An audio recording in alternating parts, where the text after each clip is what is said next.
Hi අද නොවැම්බර් 18. ඒ කියන්නේ ඊයේ තමයි BS second එක තිබ්බේ. BS එකත් එක්ක ඉතින් අපේ සබ්ජෙක්ට් දෙකක් ඉවරයි.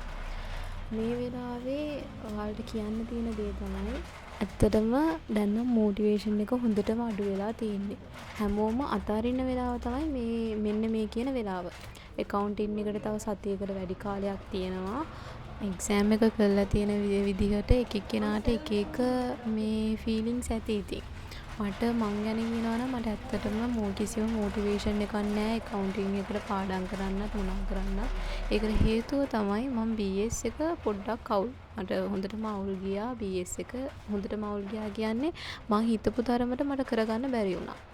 ඉතින් ඒකත් එක්ක මගේ මොටිවේෂන් එක හොඳටම අඩු වෙලා තියෙන්නේ. ඉතින් මම හිතුවා වීඩියෝ එකක් අරගෙන මාව මොටිවේට් කරන ගමන් ඔයාලවත් මොටිවේට් කරන්න.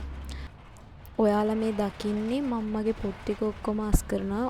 පොත් ඔක්කොම කියන්නේ BS පොත් ටික ඔක්කොම අස් කරලා පැත්තකටම දාමු කියලා තමයි මම මේ වැඩේ පටන් ගත්තේ. එතන ඉඳන් පටන් අරගෙන කොහොම හරි accounting පාඩම් කරන්න පටන් අරන් සතියක්ම තියෙනවනේ, සතියකට වැඩි කාලයක් තියෙනවා. කොහොම හරි පාඩම් කරමු කියලා ගත්තා. ඉතින් අර සබ්ජෙක්ට් දෙක දැන් ඔයාලගේ ගොඩක් අය මේ කොමර්ස් කරන්නේ නැති අය වුණත් ඉන්නවා ඇති සබ්ජෙක්ට් එකක් දෙකක් ඉවරයි. එයාලටත් මේ තත්ත්වෙම ඇති. මං කියන්නේ ඔයාලා මේ සබ්ජෙක්ට් එකට S2ක් ගත්තත් මේ තුන්වෙනි සබ්ජෙක්ට් එකට ඒකකට වැඩ කරන්න. මොකද මේ වගේ කාලයක් ඔයාලගේ A level අවුරුදු අර දෙකේම නැති කාලයක් තමයි මේක. මොකද ඒ අවුරුදු දෙකේම ඔයාලා සබ්ජෙක්ට් තුනටම වැඩ කරනවා. හැබැයි මේ සතිය මේ දවස් 10 කියන්නේ ඔයාලට එකම එක සබ්ජෙක්ට් එකකට විතරයි වැඩ කරන්න තියෙන්නේ. ඉතින් මේ වෙලාවේ ඔයාලා S1 මේ F එකේම ඉන්නවා කියමුකෝ. එයාට උනත් ඒකකට යන්න පුළුවන් කියලා මම විශ්වාස කරනවා. ඇත්තටම ඉතින් මේ එක සබ්ජෙක්ට් එකකට හරි ඔයාලා ඒක ගන්න උත්සාහ කරන්න. ඒක මාරම විදියට වටිනවා. එක එකක් හරි ඔයාගේ රිසල්ට් ෂීට් එකේ තියනවා කියන්නේ ඇත්තටම ඒක මාරයි. ඉතින් ඔයාලා අත්තරින්න නැතුව මේ පොඩ්ඩ වැඩ කරන්න. ඒකත් එක්ක ඊට පස්සේ ඉතින් ඉවරයිනේ. ඒ එක්සෑම් එකත් එක්ක ඔක්කොම ඉවරයි.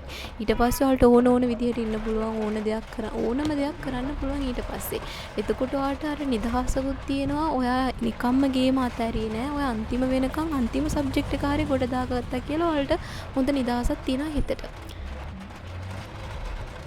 දැන් මං BS පොත් එක පැත්තකට දානවා. මං ඉකොන් පොත් එක අර ඉකොන් විභාගේ වරුණ දවසේම දාපු හින්දා ඒකත් ඒ පැත්තේ තියෙනවා. දැන් accounting පොත් ටික තමයි ඔයාලා මේ දකින්නේ.